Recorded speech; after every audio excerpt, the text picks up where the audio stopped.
I get this question asked a lot, which is what's the number one mistake brands are making? And I've reviewed hundreds of brands' strategies through our own clients, potential clients. I've seen a lot of ad accounts, I've talked to a lot of brands, and I think every single time I'm asked this question, the answer is still the same throughout the years, which is that you are under investing in content. And I think a lot of brands are severely under investing in content. The thing that kind of blows my mind is this. We know, we all know we live in a world of content. I mean, you're watching this on YouTube, you're listening to this on a podcast. Like, this is not, we're not on TV, but this is where you're getting your information from, right? And you might have found this podcast because you know about me or Goodo from LinkedIn, Twitter. So just marketing and B2B side alone, it's all on social. But think about where consumers are. That's where they are as well. And, traditional media has really shifted, and there's no longer kind of the same attention powerhouse that it used to be. And people are not turning to TV for their news, sports, entertainment like they used to. They're going to social. And that's where the attention really is. And so, even when a person, like I know for myself, like even if I'm watching a Netflix show, when it immediately ends, where do I go? I go on social because I want to know, like, I want to see the behind the scenes content. I want commentary on the show. I want to see what other viewers think. The attention is on social. That's where it is. People spend hours a day across these different channels. And yet, brands are hesitant to fully invest in capturing it. So, let's talk about it. I think that there are limits to pretty much everything except for content, right? So there's kind of a limit on how many emails you can really send in a day before it gets out of control, right? I think that there's a certain amount of text messages you could send. There's a certain amount of pieces of mail you could send a customer. There's a lot of limits within your marketing. But with content, there's really no limit. And that's what I love about it. There's never like I don't think I've ever met a brand like we have too much content. I don't think I've ever seen that. Uh, and I think when you think about content, the more content you have, it means the more surface area for opportunities, right? New customer cohorts, audiences, and ultimately more success. But content isn't just for ads. I think a lot of times people, when they think about, okay, yeah, I need to invest in more content, they're thinking about ads. The reality is that content extends far beyond ads, right? You've got like influencer content, organic social, you've got email newsletters, blog posts, podcasts, community engagement kind of stuff. And the key comes down to consistently investing in getting more creative assets across all of these various channels. Let's think about like the second order effects of not having enough content because I think that's like the big thing. I think people in D2C operationally know that they need more ad content, but then they're not really thinking about like kind of those other areas of where content really is and influencer content, uh, organic content that actually affects the ad content. So let's talk about it. So one, if you do not invest enough in content, you can't scale your spend, right? So like without fresh ads, fresh content, you ad fatigue kicks in and it kicks in faster. Two, you lack content diversity. So let's say you have a finite amount of resources that you're investing in content. You can't really get a lot of different things because you're maybe only doing like one shoot or you're getting only a few creators. And that's really kind of limiting your ability to speak to different audience segments. Three, you're missing new ways to communicate. So you're not investing in new styles and new formats of how to communicate your product values to customers. Number 4 effect is you can't properly run creative tests because you don't even have enough content and variations. So you're not even really like testing out and really fleshing out ideas. So you might have an idea, it goes well, maybe it doesn't go well, but if you don't have, a team to edit that content, break it down, change it up, iterate, optimize, let alone all the new ideas, you're really not able to like figure out what messaging works for your brand. And so not having a proper system and under investing in your content system really will like hinder you from finding your message fit within an audience, and ultimately affect how you can actually do creative testing. The last second order effect is that you sacrifice channel efficiencies. See, organic and influencer content feeds your paid channels. And people don't, I think, talk about this enough, but when you think about it from a perspective of like top of funnel and you want to get reach, like you do need to get reach at a certain level of a brand, you do need to get reach. And some people talk about spending to get that reach, like reach campaigns, etc. I'm not here to debate what you should do or should not do, but what I do know is the fact that influencer content, creator seeding, all of that can create a lot of that top of funnel awareness, which then drives more people into your funnel so that when you are doing your paid acquisition, you have a lot of content there, then you're able to fulfill and bring and drive those people through your funnel.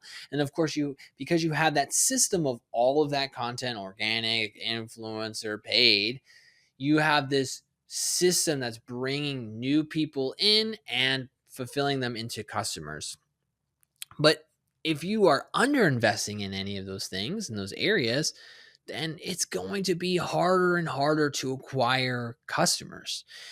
And I think what's the most frustrating thing to see is that brands think that they can just media buy their way out of these problems. But media buying is like, it's important. I'm not saying it's not important. But when you think about the number one mistake that brands are making, it's underinvesting in their creative. And I think maybe a secondary mistake is thinking that they can media buy their way out of it. But you can't. If you don't have the content, you can't. Media buying is nothing without content, right? Like you could push buttons on Facebook ads library all day, ads manager all day. But if you have no ads to put there, it's going to be a struggle, right? So I think the core issue really comes down to content investment. Your P&L reveals your true priorities. Let me say that again. Your P&L reveals your true priorities. And here's the hard truth. Your P&L should reflect what matters most to your business. If you're spending more on software than on content creation, that's a serious problem. Content should be a major line item on your P&L. It shouldn't be an afterthought. It shouldn't be, oh, maybe we can squeeze it in. No, you need to find efficiencies everywhere else so that you can properly fund what actually drives customer acquisition and retention. Here's the thing. If you have a good product, okay, cool, great. What is getting people to know about you? It's content, right? Like, yes, you need to have certain softwares to help with upsells and all these other things. Cool. Yes, you need to get, survey data, etc. I'm a big fan of all those things.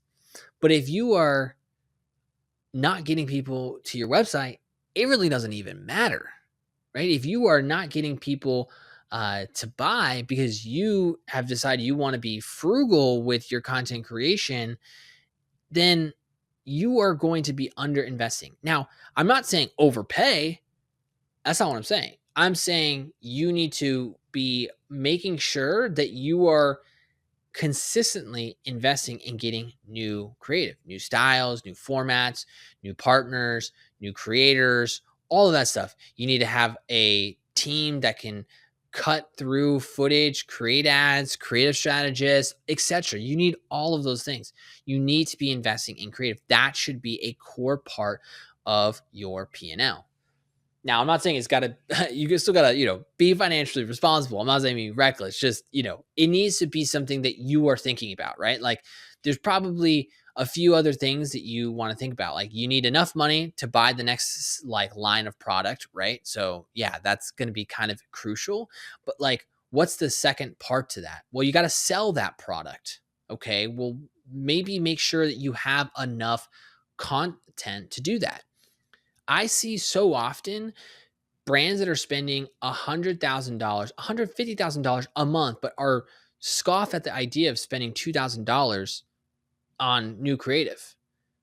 But you need creative for that $100,000 to spend efficiently. You should be spending at least 5-10% of that towards better creative or more creative so that you can efficiently spend that. So you can't media buy or just add more ad spend to improve. You need to be investing in creative and you need to be shifting your mindset towards that. Of course, some people might say, oh, Matthew, you're just talking your book because of course you sell that. Yes, we do sell creative services. So I guess technically that is true. But also the reality is that this is the thing that most brands are struggling with, right? When they come to us, they usually have not enough. And that is a common issue. The thing is that we don't do all of this, right? Like we can't be the only content provider. We are a content provider for you. We can be a content provider for you.